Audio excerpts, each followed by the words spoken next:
പ്രിയപ്പെട്ട മുഅ്മിനീങ്ങളെ, ഒരുപാട് ആളുകൾ പറയുന്ന ഒരു പ്രതിസന്ധിയാണ് കടമാണ് ഉസ്താദെ. മാനസികമായ ബുദ്ധിമുട്ടാണ്, ശാരീരികമായ പല പ്രതിസന്ധികളാണ്, രോഗങ്ങളാണ്. ഇങ്ങനെ രോഗങ്ങളും പ്രശ്നങ്ങളും ഒക്കെ പറയാൻ തന്നെയാണ് നമ്മളിൽ ഭൂരിഭാഗം ആളുകൾക്കും സമയമുള്ളത്. എത്രയോ ആളുകളാണ് ഹോസ്പിറ്റലുകൾ ഇങ്ങനെ മാറി മാറി കയറുന്നത്, അല്ലെ? ഒരു രോഗം അതിന് വേറൊരു മെഡിസിൻ കഴിക്കുന്നു, അതേ ആൾക്ക് തന്നെ മറ്റൊരു രോഗം, വേറെ ഹോസ്പിറ്റലിൽ പോയി വേറെ മെഡിസിൻ കഴിക്കുന്നു. ഇങ്ങനെ 100,000 രോഗങ്ങളും പ്രതിസന്ധികളൊക്കെ ഉള്ളവരാണ് എൻ്റെ കുടുംബത്തിലും നിങ്ങളുടെ കുടുംബത്തിലൊക്കെ. അപ്പോൾ നമ്മുടെ പ്രതിസന്ധികളും പ്രയാസങ്ങളും കടങ്ങൾ പ്രത്യേകിച്ചൊക്കെ മാറാൻ നബി സല്ലല്ലാഹു അലൈഹി വസല്ലമ തങ്ങൾ പല സ്വഹാബിമാർക്കും പറഞ്ഞു കൊടുത്തിട്ടുള്ള ചില ദിക്റുകളൊക്കെ ഉണ്ട്. നമുക്കതൊക്കെ ഒന്ന് കേട്ട് പഠിച്ചാലോ? ആ ദിക്റുകൾ ചൊല്ലി മാത്രം വീട്ടിലിരുന്നാൽ പോരാ, അതോടൊപ്പം തന്നെ ചെയ്യേണ്ട ചില കാര്യങ്ങൾ കൂടിയുണ്ട് കടങ്ങൾ മാറാൻ. അതുമൊക്കെ ഇൻഷാ അല്ലാഹ് വിശദമായി ഇന്നത്തെ ക്ലാസ്സിൽ പറയുന്നുണ്ട്. എല്ലാവർക്കും ഉപകാരപ്പെടും. അവസാനം വരെ കാണാൻ മറന്നു പോവണ്ട. അസ്സലാമു അലൈക്കും വറഹ്മത്തുള്ളാഹി വബറകാതുഹു. ബിസ്മില്ലാഹിർ റഹ്മാനിർ റഹീം. അൽഹംദുലില്ലാഹി റബ്ബിൽ ആലമീൻ. അല്ലാഹുമ്മ സ്വല്ലി അലാ സയ്യിദിനാ മുഹമ്മദിൻ വഅലാ ആലിഹി വഅസ്ഹാബിഹി വഅത്ബാഇൽ ഫായിസീന അജ്മഈൻ. അമ്മാ ബഅദ്. സ്നേഹ ബഹുമാന ആദരവുകൾ കൊണ്ട് അനുഗ്രഹീതരായ പ്രിയം നിറഞ്ഞ ഉമ്മമാരെ, സഹോദരിമാരെ, വാപ്പമാരെ, അല്ലാഹു റബ്ബുൽ ഇസ്സത്ത് നമുക്കെല്ലാവർക്കും ആഫിയത്തുള്ള, ആരോഗ്യമുള്ള ദീർഘായുസ്സ് തന്ന് അനുഗ്രഹിക്കുമാറാവട്ടെ. നമ്മൾക്ക് ജീവിതത്തിൽ ഒരുപാട് ബുദ്ധിമുട്ടും പ്രയാസങ്ങളും സങ്കടങ്ങളൊക്കെ ഒരുപാട് പടച്ചോൻ തന്നിട്ടുണ്ട്. അല്ലാഹു തആല എന്ത് പ്രതിസന്ധിയാണെങ്കിലും അള്ളാഹുവിന് നിമിഷ നേരം മതി നമ്മുടെ ജീവിതത്തിലെ എന്ത് പ്രതിസന്ധിയും മാറ്റാൻ. അയ്യൂബ് നബി അലൈഹിസ്സലാത്തു വസ്സലാം വർഷങ്ങളോളം രോഗിയായി കിടന്നു. ഒരുപാട് വൈദ്യന്മാർ വന്ന് ഒരുപാട് മരുന്നുകൾ കൊടുത്തു, പക്ഷെ എന്നിട്ടും ആ രോഗം മാറുന്നില്ല. അവസാനം അല്ലാഹു റബ്ബുൽ ഇസ്സത്ത് പറഞ്ഞത് മഹാനായ അയ്യൂബ് നബി അലൈഹിസ്സലാത്തു വസ്സലാമയോട് ഒരു പുഴ കാണിച്ചു കൊടുത്ത് ആ പുഴയിൽ പോയി മുങ്ങിക്കുളിക്കാനാണ്. കുളിച്ചു വന്ന സമയത്ത് രോഗം മുഴുവനായി മാറിയെന്നാണ്. അതുപോലെ തന്നെ മറ്റൊരു അഭിപ്രായത്തിൽ തൻ്റെ വലത് കാല് ഭൂമിയിൽ ആഞ്ഞ് ചവിട്ടാനാണ്. അങ്ങനെ ചവിട്ടുന്ന സമയത്ത് രോഗം മുഴുവനും മാറി എന്നൊക്കെ നമുക്ക് ചരിത്രത്തിൽ കാണാം. അപ്പൊ പടച്ച റബ്ബിന്, പടച്ചോന്, നമ്മളൊക്കെ വിശ്വസിക്കുന്ന അള്ളാഹ്ക്ക് നമ്മുടെ പ്രയാസങ്ങളും പ്രശ്നങ്ങളൊക്കെ മാറ്റാൻ നിമിഷ നേരം മതി. പക്ഷെ അതിനു മുമ്പ് നമ്മൾ ഒരുപാട് പരീക്ഷിക്കും, ഒരുപാട് പരീക്ഷണം. എനിക്ക് എൻ്റെതായ പരീക്ഷണങ്ങളുണ്ട്, അള്ളാഹു താല തന്നിട്ടുണ്ട്. ഒരുപാട് പരീക്ഷണങ്ങളുണ്ട്. അൽഹംദുലില്ലാ, എല്ലാം ഖൈറാൻ. അതുപോലെ തന്നെ നിങ്ങൾക്ക് എന്നേക്കാൾ കൂടുതൽ ഒരുപാട് രോഗങ്ങളിൽ പെട്ടുപോയ, അതുപോലെ തന്നെ കടങ്ങളിൽ പെട്ടുപോയ, മാനസികമായ ശാരീരികമായ ബുദ്ധിമുട്ടുകൾ അനുഭവിക്കുന്ന നിരവധി ആളുകളുണ്ട്. അള്ളാഹു താല എല്ലാവരുടെയും പ്രയാസങ്ങളും പ്രശ്നങ്ങളൊക്കെ ഈ പരിശുദ്ധമായ മാസത്തിന്റെ ദിവസത്തിന്റെ ബർക്കത്ത് കൊണ്ട് അള്ളാഹു താല മാറ്റി അനുഗ്രഹിക്കുമാറാവട്ടെ. ആമീൻ ആമീൻ യാ റബ്ബൽ ആലമീൻ. നബി സല്ലല്ലാഹു അലൈഹി വസല്ലമ തങ്ങൾ ജനിക്കുന്നതിന് കുറച്ച് വർഷങ്ങൾക്ക് മുമ്പ് മക്കയിൽ ഒരു മനുഷ്യൻ താമസിച്ചിരുന്നു. ഒരുപാട് തെറ്റുകൾ ചെയ്യുന്ന ആളാണ്, ഒരുപാട് മോശത്തരങ്ങളൊക്കെ ചെയ്ത ആളാണ്. അങ്ങനെ ജനങ്ങളെല്ലാവരും അയാളെ ആട്ടിപ്പായിച്ച് ആ മക്കയിൽ നിന്നും നാട് കടത്തി. അയാളെ കൊണ്ട് എല്ലാവരും പൊറുതിമുട്ടി. അതുകൊണ്ട് അയാൾ നാട് കടത്തി. അയാൾ അങ്ങനെ ആത്മഹത്യ ചെയ്യാൻ വേണ്ടി വലിയ ഒരു മലയുടെ മുകളിൽ കയറിയെന്നാണ് ചരിത്രത്തിൽ കാണാം. അയാൾ വലിയൊരു പർവ്വതത്തിന്റെ മുകളിൽ കയറിയിട്ട് ചാടി ആത്മഹത്യ ചെയ്യാൻ വേണ്ടി. കാരണം ആർക്കും എന്നെ വേണ്ട, എല്ലാവരും എന്നോട് മോശമായിട്ട് പെരുമാറുന്നു എന്നൊക്കെയാണ് അയാളുടെ പരാതി. അങ്ങനെ ആത്മഹത്യ ചെയ്യാൻ വേണ്ടി ആ പർവ്വതത്തിന്റെ മുകളിൽ കയറി അയാൾ ചാടാൻ വേണ്ടി ഇങ്ങനെ പോകുമ്പോൾ അയാളുടെ കാലിൽ എന്തോ ഇങ്ങനെ തട്ടുന്നതായിട്ട് അയാൾക്ക് തോന്നി. അയാൾ സൂക്ഷിച്ചു നോക്കിയപ്പോൾ ആ പർവ്വതത്തിന്റെ മുകളിൽ ഒരു ചെറിയൊരു പെട്ടി, വർഷങ്ങൾക്ക് മുമ്പ് മക്കയിൽ അന്ന് ഭരിച്ചിരുന്ന ഏതോ രാജാക്കന്മാർ അല്ലെങ്കിൽ ഏതോ സമ്പന്നൻ അവിടെ കൊണ്ടുപോയി വെച്ചതാവാം. എന്താണ്, ഒരു വലിയൊരു പാത്രത്തിൽ വലിയൊരു കിഴി എന്ന് പറയില്ലേ, അതിൽ ഒരുപാട് അന്നത്തെ വിലപിടിപ്പുള്ള ഒരുപാട് സാധനങ്ങൾ, നമ്മുടെ ഭാഷയിൽ പറഞ്ഞാൽ ഒരുപാട് സ്വർണ്ണ നാണയങ്ങളും വെള്ളി നാണയങ്ങളും, അന്ന് എന്താണോ അത്രയും വിലപിടിപ്പുള്ളത് ആ വസ്തു. അയാൾ അത്ഭുതപ്പെട്ടു പോയി. അപ്പോൾ അയാൾ അത് വാരിയെടുത്തിട്ട് അത് കൊണ്ടുപോയി അയാൾ എന്ത് ചെയ്യുക, നല്ല വസ്ത്രങ്ങൾ വാങ്ങിച്ചു, നല്ല ഭക്ഷണമൊക്കെ കഴിച്ചു. അയാളൊന്ന് വല്ലാത്തൊരു എല്ലാവർക്കും സ്വീകാര്യപ്രദമാകുന്ന നിലയിലേക്ക് പിന്നെ അയാളുടെ ജീവിതം മാറിയെന്നാണ്. കാരണം ഒരുപാട് പൈസ അയാൾക്ക് കിട്ടി. അപ്പോൾ ആളുകളൊക്കെ ഇയാളെ ബഹുമാനിക്കാൻ തുടങ്ങി. കാരണം പൈസ ഉള്ളവർ ആളുകളെ ബഹുമാനിക്കുമല്ലോ, ഒരുപാട് ബഹുമാനം ആദരവൊക്കെ കൊടുക്കാൻ തുടങ്ങി. ഇയാൾ എന്ത് ചെയ്തു, ഈ പൈസ ഇയാൾ മുസ്ലിം അല്ല, ഇയാൾ ഒരുപാട് പൈസ ഉണ്ട്. ആ പൈസയൊക്കെ അയാൾ എല്ലാ പാവപ്പെട്ട ആളുകൾക്കൊക്കെ ഇങ്ങനെ സ്വതക്കയായിട്ട് കൊടുക്കുകയൊക്കെ ചെയ്തു. ആളുകൾക്കൊക്കെ ഭയങ്കര ഇഷ്ടമായി. അവസാനം ഇയാൾ മരണപ്പെട്ടു. അപ്പോൾ ഇയാളെ പറ്റി നബി സല്ലല്ലാഹു അലൈഹി വസല്ലമ തങ്ങളോട് ചോദിക്കുന്നുണ്ട്, നബിയെ, ഇങ്ങനെ ഒരു മനുഷ്യൻ നമ്മുടെ നാട്ടിൽ ജീവിച്ചിരുന്നു, അയാൾ മരണപ്പെട്ടു പോയി, അയാൾ മുസ്ലിം അല്ലായിരുന്നു, മുസ്ലിം അല്ലാതെ മരണപ്പെട്ടു പോയി. അപ്പോൾ നബി തങ്ങളോട് ചോദിച്ചു, ഇയാൾ സ്വർഗത്തിൽ കടക്കുമോ നബിയെ? കാരണം ഒരുപാട് തിന്മകളൊക്കെ ചെയ്ത ആളാണ്, പിന്നീട് അയാൾ ഒരുപാട് നന്മയൊക്കെ ചെയ്തു. അപ്പോൾ നബി തങ്ങൾ സല്ലല്ലാഹു അലൈഹി വസല്ലമ തങ്ങൾ പറഞ്ഞത്, അയാൾ മരണപ്പെട്ടത് അവിശ്വാസിയായിട്ടാണ്, മുസ്ലിം അല്ല. അതുകൊണ്ട് തന്നെ അയാൾ ജീവിതത്തിൽ ഒരിക്കൽ പോലും അല്ലാഹുവേ, എൻ്റെ പാപങ്ങളൊക്കെ, ഞാൻ ഒരുപാട് തെറ്റുകൾ ചെയ്തു പോയി, എൻ്റെ പാപങ്ങൾ നീ പുറത്തു തരണേ എന്ന് ഒരു പ്രാവശ്യം പോലും അയാൾ പറഞ്ഞിട്ടുണ്ടാവില്ല. അങ്ങനെ പറയാത്ത കാലത്തോളം അയാൾക്ക് ഈ ചെയ്ത നന്മയൊന്നും അല്ലാഹു തആല സ്വീകരിക്കില്ല എന്നാണ് നബി സല്ലല്ലാഹു അലൈഹി വസല്ലം തങ്ങൾ പറഞ്ഞത്. ഞാൻ ഈ ഒരു ചരിത്രം നിങ്ങൾക്ക് പറഞ്ഞു തന്നത്, നമുക്കൊക്കെ നിരവധി പ്രശ്നങ്ങളും പ്രയാസങ്ങളും സങ്കടങ്ങളൊക്കെയാണ്. അള്ളാഹു നമുക്ക് ഈ പ്രശ്നങ്ങളൊക്കെ തരുന്നത് എന്തിനാണെന്നറിയോ? ചുമ്മാ അള്ളാഹ്ക്ക് ഇത് കണ്ട് രസിക്കാനല്ല, മറിച്ച് ഒരു പ്രശ്നം വരുമ്പോൾ, പ്രയാസം വരുമ്പോൾ അള്ളാഹിനോട് നമ്മൾ പറയണം, പടച്ചോനെ നീയാണ് ഈ പ്രശ്നം തന്നത്, നീയാണ് ഈ സങ്കടം എനിക്ക് തന്നിട്ടുള്ളത്, ഇത് നീ മാറ്റിത്തരണം, നീ തന്നെ ഇത് ഉയർത്തിക്കളയണം, നീ തന്നെ ഈ പ്രശ്നത്തിന് ഒരു പരിഹാരം തരണം എന്ന് അള്ളാഹിനോട്, പടച്ചോനോട് നമ്മൾ പറയാൻ അള്ളാഹ് കാത്തിരിക്കുകയാണ്. അപ്പൊ ചോദിക്കും, ഉസ്താദ് ഞങ്ങളൊക്കെ അങ്ങനെയാണെങ്കിൽ ഒരുപാട് കണ്ട് ദുആ ചെയ്തു. അങ്ങനെ ദുആ ചെയ്താലും കാത്തിരിക്കണം. നമ്മുടെ ദുആ ഒരിക്കലും അള്ളാഹു തട്ടിക്കളയില്ല. ഇന്നല്ലാഹ യസ്തഹി എന്നാണ്, അള്ളാഹു തആല നാണിക്കുന്നു. അള്ളാഹു തആല നാണിക്കുമെന്ന, പടച്ചോനി ലജ്ജയാണ്. എന്ത്? ഒരു അടിമ അള്ളാഹിനോട് ഒരു കാര്യം ചോദിച്ചിട്ട് അത് കൊടുക്കാതിരുന്നാൽ അള്ളാഹ്ക്ക് ഭയങ്കര നാണമാണെന്നാണ്, ഭയങ്കര നാണക്കേടാൻ. അപ്പൊ അതുകൊണ്ട് നബി സല്ലല്ലാഹു അലൈഹി വസല്ലം തങ്ങൾ പറയുകയാണ്, ഒരു മനുഷ്യൻ അവന്റെ പ്രശ്നങ്ങൾ വരുമ്പോൾ, പ്രയാസങ്ങൾ വരുമ്പോൾ, ആ പ്രശ്നങ്ങൾ പ്രയാസങ്ങൾ അള്ളാഹിനോട് അവൻ തന്നെ പറയണം. എല്ലാ ഉസ്താദിനെ ഏൽപ്പിക്കലല്ല.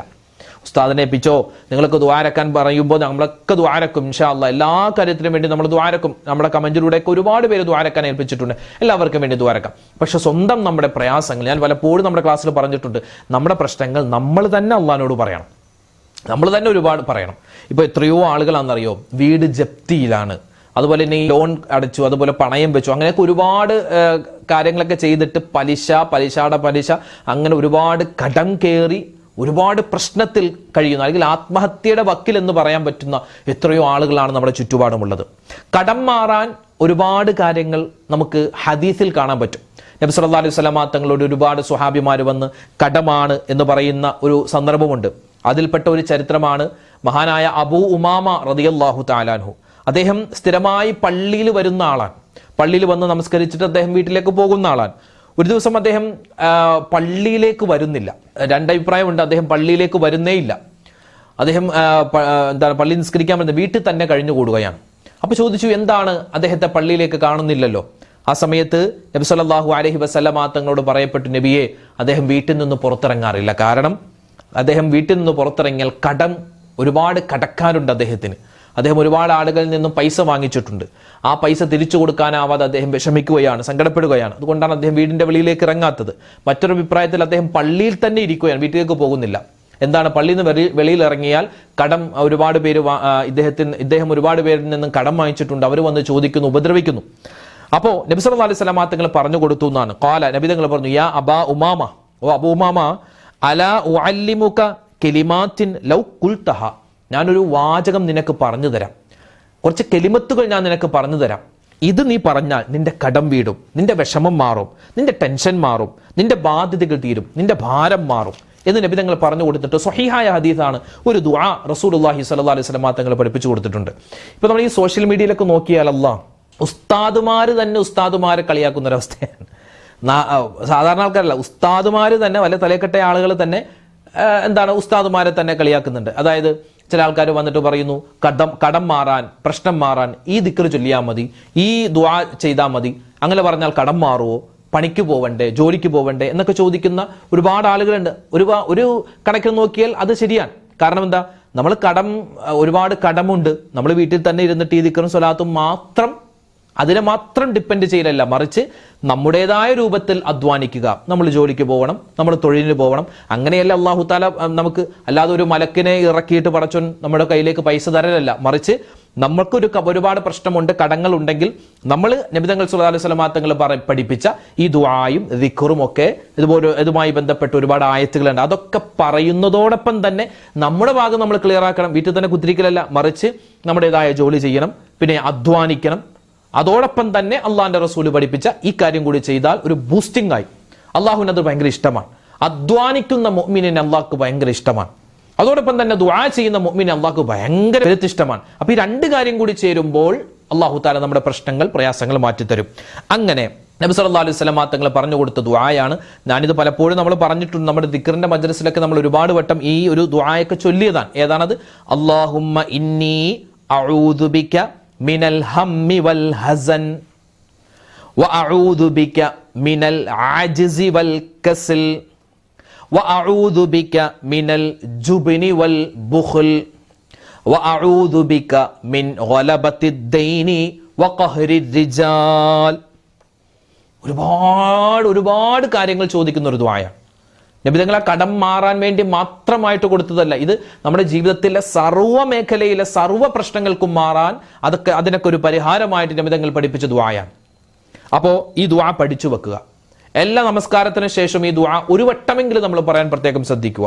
നിസ്കാരത്തിന് ശേഷം പറയാൻ പറ്റിയില്ലെങ്കിൽ ഒരു ദിവസം ഉറങ്ങുന്നതിന് മുമ്പ്, കടമുള്ളവരെ, കടമില്ലാത്ത ആരാ എന്നുള്ളത്, സാമ്പത്തികമായ ബുദ്ധിമുട്ട് അല്ലെ, ബാങ്കിൽ ഒരുപാട് ലോൺ അടക്കാനുണ്ട്, പലിശ കൊടുക്കാനുണ്ട്, അങ്ങനെ മറ്റുള്ളവരിൽ നിന്നും പൈസ വാങ്ങിച്ച് അത് കൊടുക്കാനുണ്ട്, ഇങ്ങനെ ഒരുപാട് 100,000 പ്രശ്നങ്ങളും പ്രതിസന്ധികൾ. കടം മാത്രമല്ല, അതല്ലാതെ രോഗങ്ങളുണ്ട്, ഒരു മാനസികമായ ബുദ്ധിമുട്ട് അനുഭവിക്കുന്നവരുണ്ട്, ശാരീരികമായ പ്രതിസന്ധികൾ അനുഭവിക്കുന്നവരുണ്ട്.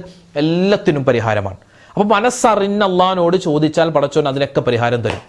ഞാൻ പറഞ്ഞല്ലോ, അള്ളാഹ് നാണിക്കുമെന്ന, നമ്മളൊരു കാര്യം ചോദിച്ചിട്ട് പടച്ചോൻ അത് തന്നില്ലെങ്കിൽ അള്ളാഹ്ക്ക് ഭയങ്കര നാണമാണ്.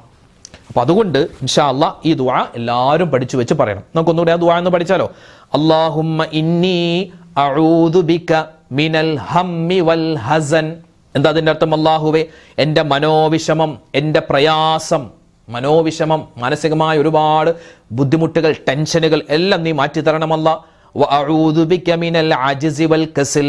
അലസത, അശക്തി, മടി, അത് നിസ്കരിക്കാനുള്ള മടിയാവട്ടെ, ഇബാദത്ത് എടുക്കാനുള്ള മടിയാവട്ടെ, ജോലിക്ക് പോകാനുള്ള മടിയാവട്ടെ. പല സഹോദരിമാരും പറയുന്ന, അങ്ങനെ എൻ്റെ ഭർത്താവ് ജോലിക്ക് പോകാൻ മടിയാൻ, നല്ല ആരോഗ്യമുള്ള ആളാണ്, പക്ഷെ ജോലിക്ക് പോകില്ല, മടിയാണ്. അങ്ങനെ ആ മടിയെ തൊട്ടുള്ള കാവൽ കിട്ടാൻ അല്ലാഹുവേ, അല്ലാഹുവിനോട് പറയേണ്ട ദുആയാണ്. അല്ലാഹുമ്മ ഇന്നി അഊദു ബിക മിനൽ ഹമ്മി വൽ ഹസൻ വഅഊദു ബിക മിനൽ അജ്സി വൽ കസ്ൽ. അല്ലാഹുവേ, നിന്നോട് ഞാൻ കാവൽ ചോദിക്കുകയാണ് മനോവിഷമത്തെ തൊട്ട്, പ്രയാസത്തെ തൊട്ട്, അലസതയെ തൊട്ട്, അശക്തിയെ തൊട്ട്, മടിയെ തൊട്ട്. വഅഊദു ബിക മിനൽ ജുബ്നി വൽ ബുഖ്ൽ. ഭീരുത്വം ഉണ്ടാകുന്നതിനെ തൊട്ട്, പിശുക്ക് ഉണ്ടാകുന്നതിനെ തൊട്ട്. വഅഊദു ബിക മിൻ ഗലബത്തിദ് ദൈനി വഖഹ്രിർ റിജാൽ. കടബാധ്യത അധികരിക്കുന്ന ഒരവസ്ഥ, അല്ലെങ്കിൽ മറ്റുള്ളവർ എന്നെ ഉപദ്രവിക്കുന്ന, അടിച്ചമർത്തുന്നൊരവസ്ഥ, മേൽക്കോയ്മ കാണിക്കുന്ന അവസ്ഥ, ഇതിനെ തൊട്ടെല്ലാം നീ കാവൽ തരണേ അല്ലാ. അപ്പോൾ ഒരുപാട് കാര്യങ്ങൾ ചോദിക്കുമ്പോൾ ആ കൂട്ടത്തിൽ കടം മാറാനുള്ള കാര്യം അല്ലാഹുവിനോട് ചോദിക്കുന്ന ഈ ദുആ. അത് കടം മാറാൻ മാത്രമല്ല, ജീവിതത്തിലെ സർവ്വ പ്രശ്നങ്ങൾക്കുമുള്ള ഒരു പരിഹാരമായി നബി തങ്ങൾ പഠിപ്പിച്ചു കൊടുത്ത ദുആയാണ്. മഹാനായ അബൂ ഉമാമ തങ്ങൾ പറയുന്നുണ്ട്, ഞാൻ ഈ ദുആ പഠിച്ചെടുത്തു. അങ്ങനെ പഠിച്ചെടുത്ത് ഞാൻ സ്ഥിരമായി ഇതിങ്ങനെ പറഞ്ഞു. അങ്ങനെ ചുരുങ്ങിയ തുച്ഛമായ വരുമാനം മാത്രമുള്ള എനിക്ക് ചുരുങ്ങിയ ദിവസങ്ങൾ കൊണ്ട്, എങ്ങനെയാണോ എനിക്കറിയില്ല അതെങ്ങനെയാണെന്ന്, അല്ലാഹു തആല എൻ്റെ കടങ്ങളെല്ലാം വീട്ടി തന്നു എന്നാണ്. അപ്പൊ ഈ ദിക്ർ മഹാന്മാർ പറയുന്നുണ്ട്, മഗ്രിബ് നമസ്കാരത്തിന് ശേഷവും സുബഹി നമസ്കാരത്തിന് ശേഷം ഒരു വിറുദ് പോലെ, ഒരു നിത്യമായി നമ്മൾ പറയുന്ന ഒരു കാര്യം പോലെ ഇത് സ്ഥിരമാക്കി കൊണ്ടുവരിക. പിന്നെയോ അള്ളാഹുവിന്റെ ഇസ്മുകളിൽപ്പെട്ട ധാരാളം ഇസ്മുകളുണ്ട്. യാ ഹയ്യു യാ ഖയ്യൂം എന്ന ഇസ്മ, ഇതൊക്കെ ചൊല്ലി വെറുതെ വീട്ടിൽ കുത്തിരിക്കൽ മാത്രമല്ല, അതിൻ്റെതായ രൂപത്തിൽ അധ്വാനിക്കാനും പണിക്ക് പോകാനും നമ്മൾ ശ്രദ്ധിക്കണം കേട്ടോ. അല്ലാതെ വീട്ടിൽ ഇരുന്നിട്ട് യാ ഹയ്യു യാ ഖയ്യൂം, യാ ഹയ്യു യാ ഖയ്യൂം, എൻ്റെ കടമാറ്റനെ ഒരു മലക്ക് വന്നിതാ നമുക്ക് കുറച്ച് പൈസ തന്നു, അങ്ങനെ ഒന്നും നടക്കൂല. നമ്മൾ അധ്വാനിക്കുക. അപ്പൊ ആ അധ്വാനത്തിന് വലിയ ഫലം അല്ലാഹു തആല നമുക്ക് കാണിച്ചു തരും. യാ ഹയ്യു യാ ഖയ്യൂം അല്ലെ, യാ ഹയ്യു യാ ഖയ്യൂം, ഇത് വല്ലാത്ത ഒരു ഇസ്മാണ്. അതുപോലെ സൂറത്തുൽ വാഖിഅ, ദാരിദ്ര്യം എന്ന് പറഞ്ഞാൽ ഈ കടം ഉണ്ടാവുക, അതൊരു ദാരിദ്ര്യമാണ്. നമ്മുടെ മക്കൾക്ക് പഠനത്തിൽ മികവ് ഇല്ല, അതൊരു ദാരിദ്ര്യമാണ്. അതുപോലെ തന്നെ എന്താ പറയാ, നമ്മുടെ വീട്ടിൽ പല പ്രശ്നങ്ങൾ, ഇതൊക്കെ ദാരിദ്ര്യത്തിൽപ്പെടും. ആ ദാരിദ്ര്യം മാറാൻ സൂറത്തുൽ വാഖിഅ നല്ലതാണ്. പിന്നെയോ സ്വലാത്തുകൾ ധാരാളമായിട്ട് പറയുക. സൂറത്തുൽ വാഖിഅയൊക്കെ ഓതാൻ പറ്റിയ ഏറ്റവും നല്ല സമയം മഗ്രിബിന് ശേഷമുള്ള സമയമാണ്. അപ്പൊ ഇൻഷാ അല്ലാഹ് സൂറത്തുൽ വാഖിഅ ഓതുക. അതുപോലെ സൂറത്തുൽ ദുഹാ, വല്ലുഹാ വല്ലൈലി ഇദാ സജാ മാ വദ്ദഅക റബ്ബുക വമാ ഖലാ എന്ന് പറയുന്ന സൂറത്ത്. മഹാനായ ഹാത്തം റളിയല്ലാഹു തആല അൻഹുവിന്റെ അടുക്കൽ ഒരു സഹോദരി വന്നിട്ട് പരാതി പറയുകയാണ്. ഒരു സ്ത്രീ വന്ന് പറയുന്നു, ഹാത്തം തങ്ങളെ, എൻ്റെ ഭർത്താവിൻ്റെ കച്ചവടം അത് നഷ്ടപ്പെട്ടു, ലാഭമില്ല. അതുപോലെ തന്നെ കച്ചവടം ചെയ്യുന്നുണ്ട്, ഒരു തരത്തിലുള്ള ലാഭവുമില്ല, നഷ്ടമാണുള്ളത്, കടങ്ങളുണ്ട്, പ്രയാസങ്ങളുണ്ട്, എന്താണൊരു വഴി? അദ്ദേഹം പറഞ്ഞു, മഗ്രിബ് നമസ്കാരത്തിന് ശേഷം സൂറത്തുൽ ദുഹാ നിങ്ങൾ പതിവാക്കുക. അങ്ങനെ അവർ ഓതി 7 ദിവസം കൊണ്ട് അദ്ദേഹം, ആ പെണ്ണ് തിരിച്ചു വന്നിട്ട് പറഞ്ഞു, എൻ്റെ ഭർത്താവിന് എല്ലാവിധത്തിലുള്ള ഐശ്വര്യവും അല്ലാഹു തആല കൊടുക്കുന്നുണ്ട്. അബ്ദുറഹ്മാൻ ഇബ്നു ഔഫ് റളിയല്ലാഹു തആല അൻഹു വലിയ സമ്പന്നനായ സ്വഹാബിയാണ്. അദ്ദേഹമൊക്കെ കച്ചവടത്തിൽ അദ്ദേഹം വലിയ കച്ചവടക്കാരനാണ്. കച്ചവടമൊക്കെ ഉണ്ടാവാൻ അദ്ദേഹം എത്രയോ ഔറാദുകൾ ചൊല്ലും. സൂറത്തുൽ വാഖിയ ഓതുന്നവരാണ് അവരൊക്കെ. അതുപോലെ ആയത്തുൽ കുർസിയൊക്കെ സ്ഥിരമായി ഓതുന്നവരാണ്. അപ്പം അതുകൊണ്ട് നമ്മളുമൊക്കെ നമ്മളെക്കൊണ്ട് പറ്റുന്ന ദിക്റും സ്വലാത്തൊക്കെ ചൊല്ലുക, ബാക്കിയൊക്കെ അള്ളാഹിലേക്ക് ഇടുക. നമ്മൾ അധ്വാനിക്കേണ്ടവരാണ്, അധ്വാനിക്കുക. അപ്പം ഇൻഷാ അല്ലാഹ് നമ്മുടെ ആ ഒരു അധ്വാനത്തിന് അല്ലാഹു തആല വലിയ പ്രതിഫലം തരും, നമ്മുടെ കടങ്ങൾ മാറ്റിത്തരും. അപ്പം ഈ കാര്യങ്ങളൊക്കെ പ്രത്യേകം ശ്രദ്ധിക്കുക. അല്ലാഹു റബ്ബുൽ ഇസ്സത്ത് നമുക്ക് എല്ലാവിധത്തിലുള്ള സാമ്പത്തികമായ ഭദ്രതയും അല്ലാഹു തആല നൽകി അനുഗ്രഹിക്കുമാറാവട്ടെ. കടങ്ങളുള്ളവരുണ്ട്, രോഗങ്ങളുള്ളവരുണ്ട്, പ്രയാസങ്ങളുള്ളവരുണ്ട്, പ്രതിസന്ധി ഉള്ളവരുണ്ട്. എല്ലാ പ്രയാസ പ്രതിസന്ധികളെ തൊട്ടും അല്ലാഹു തആല നമ്മളെ കാത്തുരക്ഷിക്കുമാറാവട്ടെ. എല്ലാ രോഗങ്ങൾക്കും അല്ലാഹു തആല ശിഫാ തരട്ടെ. ആമീൻ ആമീൻ യാ റബ്ബൽ ആലമീൻ. അപ്പോൾ ഇന്നത്തെ ക്ലാസ് നിങ്ങൾക്ക് ഉപകാരപ്പെടും എന്ന് വിചാരിക്കുകയാണ്. മറ്റുള്ളവർക്കും കടങ്ങൾ കൊണ്ട് പ്രയാസപ്പെടുന്ന ഒരുപാട് ആളുകളുണ്ട്. അവർക്കൊക്കെ ഈ വീഡിയോ അയച്ചു കൊടുക്കുക. അവരൊക്കെ കാണട്ടെ, അവരൊക്കെ കേൾക്കട്ടെ, അവരൊക്കെ പറയട്ടെ. വിധങ്ങൾ പഠിപ്പിച്ച ഈ ദുആ നമ്മളൊക്കെ ഏറ്റു പറയുക. അല്ലാഹു തആല നമുക്ക് എല്ലാവർക്കും സലാമത്ത് നൽകട്ടെ. ആമീൻ യാ റബ്ബൽ ആലമീൻ. ഈ കടം കൊണ്ട് ഒരുപാട് പ്രതിസന്ധിയിലായ ആളുകളുണ്ട്. നമ്മുടെ പരിസരത്തും നമ്മുടെ കൂട്ടുകാരിലും നമ്മുടെ കുടുംബക്കാരിലൊക്കെ കടങ്ങൾ കൊണ്ട് ബുദ്ധിമുട്ടുന്നവരുണ്ട്. അപ്പോൾ അവരെയൊക്കെ നമ്മൾ എന്ത് ചെയ്യുക, കണ്ട് മനസ്സിലാക്കി നമ്മളെ കൊണ്ട് പറ്റുന്ന രൂപത്തിൽ അവരെ സഹായിക്കുക. അപ്പോൾ നമുക്ക് കടം വരുന്ന സമയത്ത് അല്ലാഹു തആല മറ്റൊരാളെ ഏൽപ്പിക്കും നമ്മളെ സഹായിക്കാൻ. അതുകൊണ്ട് നമ്മുടെ ഭാഗത്ത് ഇപ്പോൾ നമുക്ക് കടമൊന്നുമില്ല, അൽഹംദുലില്ലാഹ് റാഹത്താണ്. എന്നാൽ മറ്റൊരു നമ്മുടെ സഹോദരൻ, എൻ്റെ അനിയൻ, എൻ്റെ ജ്യേഷ്ഠന് കടമുണ്ട് എങ്കിൽ അവൻ്റെ കടം വീട്ടാൻ നമ്മൾ സഹായിക്കുക. അത് ഭയങ്കര പ്രതിഫലമാണ്. മറ്റുള്ളവരെ സഹായിക്കുന്ന സമയത്ത് അല്ലാഹു തആല നമുക്കൊരു പ്രതിസന്ധി വരുമ്പോൾ വേറൊരാളെ ഏൽപ്പിക്കും നമ്മളെ സഹായിക്കാൻ. അതൊക്കെ വലിയ അനുഭവമുള്ള എത്രയോ ആളുകളുണ്ട്. അല്ലാഹു റബ്ബുൽ ഇസ്സത്ത് നമ്മളെ സ്വീകരിക്കട്ടെ. ആമീൻ യാ റബ്ബൽ ആലമീൻ. നാളെ മറ്റൊരു വീഡിയോ ആയിട്ട് കാണാം. അതുവരേക്കും അസ്സലാമു അലൈക്കും വറഹ്മത്തുള്ളാഹി തആല വബറകാതുഹു.